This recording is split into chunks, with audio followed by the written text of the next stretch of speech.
When you get data back from sequencing, you may sometimes find that a single sample is associated with multiple fastq files, and you might be wondering what the correct way to upload those files to Basepair is.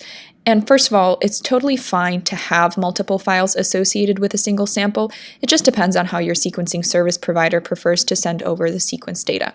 So let's take a look at an example and see how to upload multiple files to Basepair. We'll hit upload over here. And here in my example data, I have 6 files for a sample that we'll call sample 1.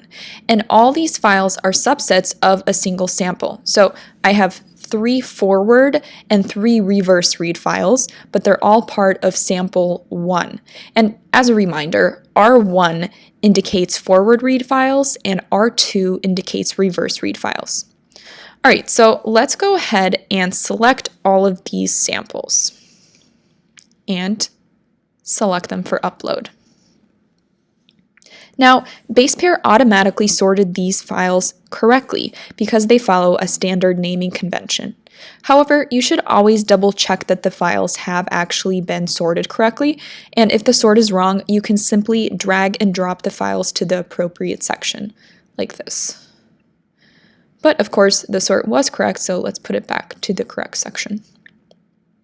Lastly, you'll want to select the correct metadata for your sample, and then hit upload to start the upload process. Now that you know how to upload samples with multiple files to Basepair, let's take a look at 2 common mistakes people make. So the first common mistake people make is they split multiple fastq files into separate samples when really they should be part of one sample. So here's an example of what you should not do. You should not have sample 1A, 1B, and 1C split like this, because really what will happen is the software will interpret this as 3 separate samples. What you should do instead is drag all of these into a single sample, like this. So now we have sample 1A, or really just sample 1, you can rename it, and this sample 1 has 3 forward and 3 reverse read files, and we can delete the rest of these samples. Then check the metadata and hit upload. One other common mistake people make is when they treat technical replicates as a single sample. Make sure that when you're uploading multiple files to Basepair that they are actually part of a single sample and not, for example, 2 separate technical replicates. If you have replicates but upload those files as part of a single sample, all those files will be treated as a single sample by the software and merged together, and this will give you incorrect analysis results. So as you can see here, for example, I have sample 1, and in the title I have rep 1 and rep 2, both forward and reverse files, uploaded as part of sample 1.